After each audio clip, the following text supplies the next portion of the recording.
नमस्कार दोस्तों।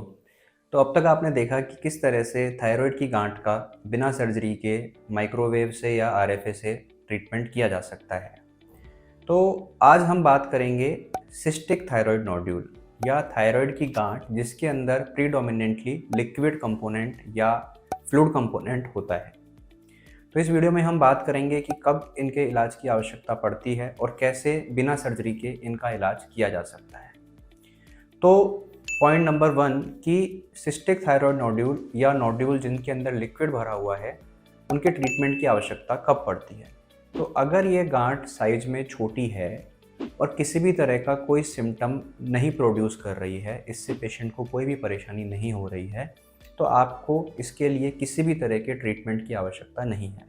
आप इनको एज इट इज़ छोड़ सकते हैं और रेगुलर फॉलोअप और मॉनिटरिंग के साथ में इनको फॉलो किया जा सकता है। किसी भी तरह के ट्रीटमेंट की आवश्यकता नहीं है।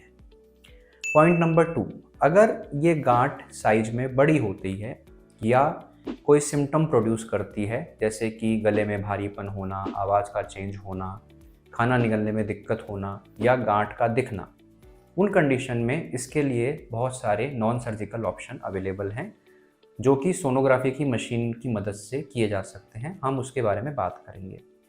तो पहला ऑप्शन है कि इसमें एस्पिरेशन किया जा सकता है, जिसका मतलब है कि सोनोग्राफी की मशीन में देखते हुए एक सुई के माध्यम से उसके फ्लूइड को पूरा खींच के बाहर निकाला जा सकता है। नंबर 2 बात, हार्मोन थेरेपी। कुछ गांठ ऐसी होती हैं कि जो थायराइड हार्मोन देने से साइज में छोटी हो जाती हैं या उनका प्रोग्रेशन रुक जाता है, तो उन पेशेंट में हार्मोन थेरेपी दी जा सकती है। तीसरा ऑप्शन होता है हमारे पास जिसको बोलते हैं ethanol ablation. What is ethanol ablation?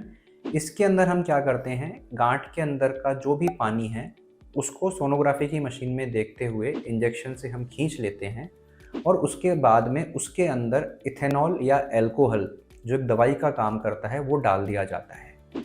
जब अल्कोहल उस गांठ के अंदर जाता है तो वो उस गांठ को अंदर ही अंदर नष्ट कर देता है और वो गांठ आपकी धीरे धीरे ठीक हो जाती है।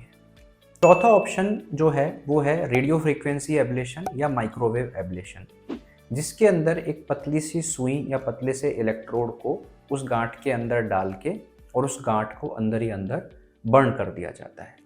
तो ये सारे ही ट्रीटमेंट नॉन सर्जिकल हैं, इनमें कोई चीरा कोई टाँका नहीं आता और सारे ही ऑप्शन बहुत सेफ हैं। अब मैं स्पेशली इसमें बात करना चाहूँगा इथेनॉल एब्लेशन के बारे में, जो सिर्फ लिक्विड वाली गांठ में ही हम यूज़ करते हैं, सॉलिड गांठ में इथेनॉल एब्लेशन यूज़ नहीं करते हैं। तो इथेनॉल एब्लेशन एक बहुत ही कॉस्ट इफेक्टिव और बहुत ही सस्ता प्रोसीजर है जो ओपीडी बेसिस पे किया जा सकता है इन लिक्विड गांठ के लिए।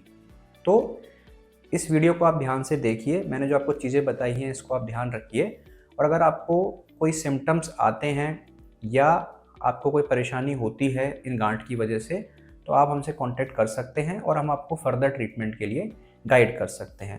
थायराइड की गांठ के बारे में और जानने के लिए आप हमारे अन्य वीडियो को भी देख सकते हैं, जिसमें हमने डिटेल से इन सब के बारे में आपको बताया है। नमस्कार, स्वस्थ रहिए, जय हिंद।